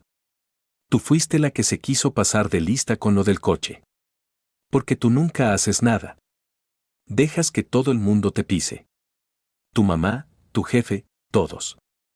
Eres un inútil. Se escuchó un golpe. Algo se rompió. A lo mejor un plato, a lo mejor una lámpara. Ya me tienes harto, gritó Daniel. Harto de tus berrinches, de tus caprichos, de tus mentiras. ¿Mis mentiras? Tú sabías todo. Sabías que no surgía la lana para pagar las tarjetas y ahora te vienes a hacer la víctima inocente. Yo nunca dije que estaba de acuerdo en echar a mi mamá a la calle. Pero tampoco dijiste que no, ¿verdad? Silencio. Un silencio que lo decía todo. Eres un cobarde, Daniel. Siempre lo has sido y eres un... No terminó la frase. Escuché pasos rápidos y un portazo. Me quedé ahí, en la oscuridad del pasillo, con el corazón a 1000 por hora. No por miedo, sino por una tristeza profunda. Estaba viendo cómo el matrimonio de mi hijo se caía a pedazos frente a mis ojos. Y lo peor era que yo había lanzado la primera piedra. Pero no me arrepentía. Al día siguiente, Ámbar empezó a empacar enfurecida. Aventaba la ropa a las maletas, rompía cosas sin querer, murmurando groserías cada vez que pasaba cerca de mí. Yo no dije nada. Solo la observaba, haciendo un inventario mental de todo lo que se llevaba, por si intentaba robarse algo que no fuera suyo. Una tarde, tocaron el timbre. Era Brenda, la mamá de Ámbar. Venía sola. Doña Emilia, ¿puedo pasar? Dudé un segundo, pero algo en su expresión, cansada, derrotada, me hizo abrirle el zaguán. Pasamos a la sala. Le ofrecí un café y lo aceptó. Nos sentamos en un silencio incomodísimo. Movía el café con la cucharita sin darle un solo trago. Por fin, habló. Vine a pedirle una disculpa. No me esperaba eso. No debí decir eso del asilo. No debí tratarla así. Usted no se lo merecía. ¿Y por qué lo hizo?, pregunté, directo al grano. Brenda suspiró. Porque mi hija me convenció. Me dijo que usted ya estaba de acuerdo, que usted quería vender, que ya todo estaba arreglado y nomás faltaba darle un empujoncito. ¿Y le creyó? Sí. Porque es mi hija. Y uno quiere creer que sus hijos no son capaces de ciertas bajezas. Levantó la vista. Pero después de escuchar esos audios, me di cuenta de que no conozco a mi propia hija. O a lo mejor sí la conozco, pero no quería abrir los ojos. ¿Ámbar siempre ha sido así? Brenda agachó la cabeza. Desde chiquita siempre quiso más de lo que teníamos. Siempre comparándose. Mira, amá, la vecina trae esto, ¿por qué nosotros no? La consentimos de más. Le dimos todo lo que pudimos y más. Y creamos un monstruo. Le rodaron un par de lágrimas por las mejillas. Pero estas eran lágrimas de verdad, no como las de su hija. Esteban y yo nos vamos a divorciar, me confesó. Esto fue la gota que derramó el vaso. Llevábamos años mal, y ver cómo se portó nuestra hija nos hizo darnos cuenta de muchas cosas. No supe qué decir. A veces el dolor ajeno no necesita palabras. Perdóneme, doña Emilia. Se lo digo de corazón. Y entiendo si no me perdona, pero necesitaba decírselo. Se levantó para irse. En la puerta, se detuvo. Cuide mucho a su hijo. Daniel es buen muchacho. Medio débil de carácter, pero buen muchacho. Mi hija lo va a destruir si no se aleja de ella. Y se fue. Los días siguientes fueron una cuenta regresiva. 13 días, 12, 10, 8. Ámbar arregló todo para que se fueran a vivir con sus papás a ese departamentito de 2 cuartos donde ahora tendrían que amontonarse los 4. La ironía era deliciosa. Daniel empacó en silencio. Guardó su ropa, sus zapatos, unos cuantos libros. Dejó un montón de cosas atrás, como si supiera que ya no las iba a necesitar. La noche antes de irse, bajó a la sala. Yo estaba viendo la novela. Mamá, ¿me puedo sentar? Asentí. Se sentó en el sillón de enfrente, el que era de su papá. Mañana nos vamos. Lo sé. Y no sé si voy a volver. Eso me dolió.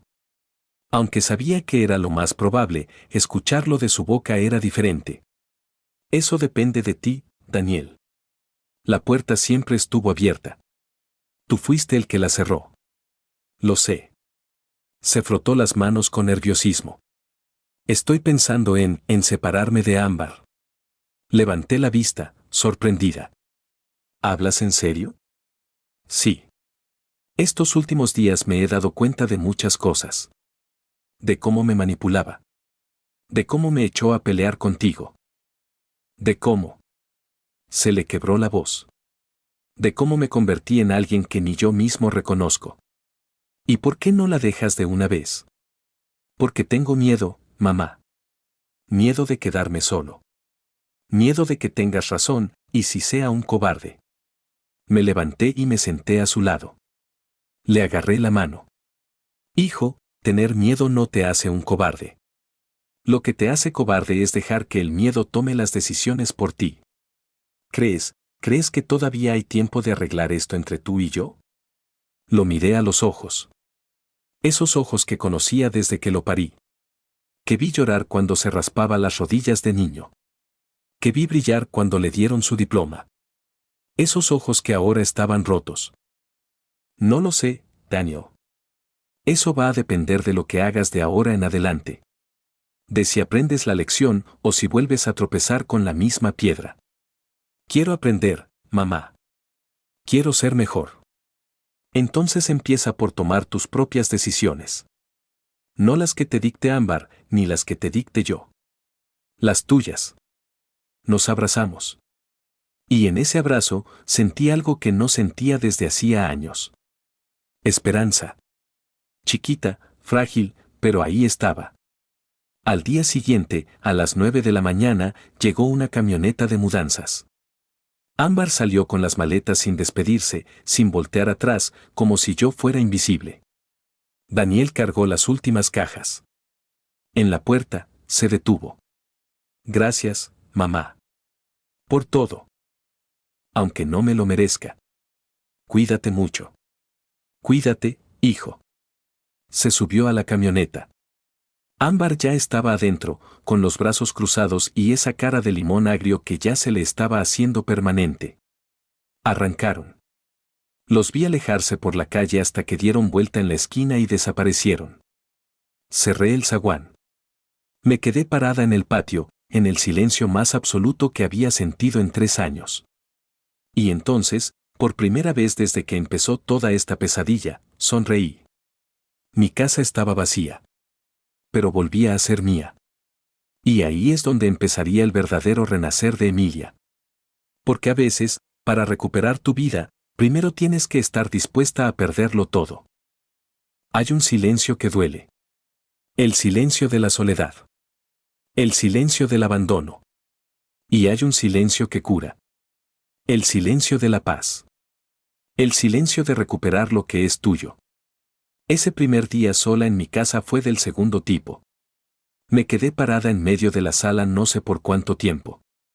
Nomás respirando, oliendo mi espacio sin el perfume barato de Ámbar, sin el eco de su risita falsa, sin la tensión de estar siempre alerta, siempre cuidándome las espaldas, siempre midiendo mis palabras para no armar un pleito. Caminé por cada cuarto despacito, como quien reclama un territorio recuperado. Entré a lo que había sido su cuarto. Era un chiquero. Ropa tirada, cajones abiertos, manchas en la pared donde habían pegado cosas sin mi permiso. Olía a encierro y a coraje acumulado. Abrí las ventanas de par en par, dejé que entrara el aire, la luz del sol, y me puse a limpiar. No contraté a nadie. Lo hice yo misma, con mis propias manos, porque necesitaba borrar cada rastro de ellos, cada huella, cada recuerdo tóxico. Tallé el piso con harto fabuloso. Lavé las paredes. Cambié las sábanas de todas las camas. Saqué los muebles que habían traído, esas cosas modernas y frías que nunca encajaron con el alma de mi casa, y los dejé en la banqueta para que se los llevara el del fierro viejo. Me tomó 3 días limpiar todo. 3 días donde no contesté el teléfono, no hablé con nadie. Solo me dediqué a recuperar mi espacio. Al cuarto día, mi hermana Dorotea vino de Monterrey. «Ay, hermanita, la casa se ve preciosa», me dijo cuando entró. «Porque ya es mía otra vez». Me ayudó a reacomodar los muebles. Sacamos de los closets las cosas que Ámbar me había arrumbado en las repisas altas. Mi vajilla buena, los cuadros de Víctor y míos, los cojines bordados de mi mamá. Poco a poco, la casa volvió a ser lo que era, un hogar, no un campo de batalla. Una tarde, mientras tomábamos café de olla en la cocina, Dorotea me preguntó, «¿Y qué vas a hacer ahora, Emilia?» Digo, «Con tu vida. Ya recuperaste tu casa, ya te quitaste ese peso de encima, pero ¿qué sigue?» Me quedé pensando. Tenía 67 años. Tenía salud, el dinero de las rentas, una casa pagada, libertad. «No sé», admití. «Hace tanto tiempo que no pienso en mí, que ya ni sé qué me gusta». Dorotea sonrió. «Pues ya es hora de que lo averigües». Y tenía razón. Empecé con cosas chiquitas. Primero, volví a invitar a mis amigas, doña Chela, doña Lucha y Carmelita. Les expliqué todo lo que había pasado. Me abrazaron, me apoyaron, me dijeron lo que yo ya sabía, que había hecho lo correcto. Los jueves volvieron a ser sagrados.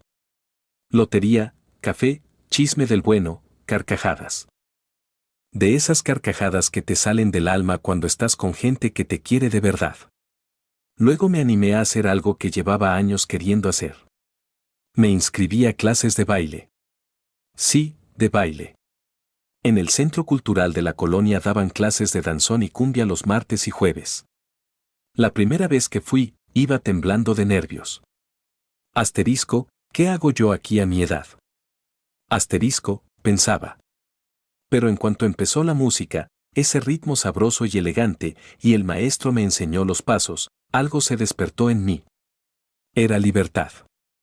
Era alegría. Era sentir que mi cuerpo se movía sin miedo a estorbarle a nadie. También retomé mi costumbre de ir a misa los domingos. No porque fuera santurrona, sino porque me gustaba la paz de estar ahí. Mi fe me había acompañado en los ratos más oscuros, ahora me tocaba ir a dar las gracias. Pero me faltaba una cosa. Algo que necesitaba para cerrar el círculo por completo. Mi coche. Un sábado por la mañana, le pedí a mi sobrina Lucía que me acompañara. Fuimos al taller mecánico donde Ámbar y Daniel lo habían vendido. Un tallercito por la zona industrial, con 3 carros desvalijados en la entrada y un olor a aceite quemado que mareaba.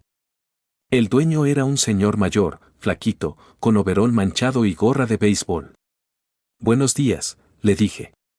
Vengo a preguntar por un sedán verde que compró hace unas semanas. Placas tal y tal. El don se rascó la cabeza. Ah, sí, ese mero. Lo agarré en 50,000 pesos. ¿Por qué? Porque es mío. Me lo vendieron sin mi permiso. El señor se puso nervioso. Oiga, jefa, yo no sabía nada de eso. Vino un muchacho con su esposa y me lo ofrecieron. Dijeron que era de ellos. Yo pagué de buena fe. Lo sé, y no lo estoy culpando. Pero ese coche tiene un valor sentimental muy grande para mí. ¿Todavía lo tiene? Sí, ahí lo tengo atrás. Lo iba a arreglar para revenderlo.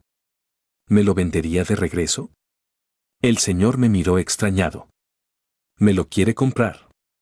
Sí. ¿Cuánto? Pues, me costó 50, más las piezas que le metí. Póngale unos 14,000 más. Digamos 64,000 pesos y se lo lleva. Saqué mi cartera. Conté los billetes que había sacado del banco esa misma mañana. Aquí están sus 64,000 pesos. Y quiero los papeles en orden, por favor. El mecánico no se la creía, pero aceptó. Media hora después, yo estaba sentada otra vez en el asiento del piloto de mi sedán verde. Con las manos en el volante, oliendo ese aroma a vinil viejo y a los aromatizantes de pinito que Víctor siempre le ponía. Lloré, pero esta vez de pura felicidad. ¿Lista, tía?, me preguntó Lucía desde el asiento del copiloto. Listísima. Arranqué el motor y manejé de regreso a mi casa con la radio a todo volumen. Puras canciones viejitas, de Vicente Fernández, de Juan Gabriel. De esas que te hacen sentir viva. Cuando llegué a mi casa y metí el coche a la cochera, a esa cochera que Ámbar decía que ya tenía espacio, sentí que había cerrado el círculo. Lo había recuperado todo. Mi casa, mi dignidad, mi coche, mi vida. Pero entonces, pasó algo que no me esperaba. 6 meses después de que se fueron, recibí una llamada. Era Daniel. Mamá, ¿podemos vernos? El corazón me dio un vuelco. No había sabido nada de él en todo ese tiempo. Ni una llamada, ni un mensaje, nada.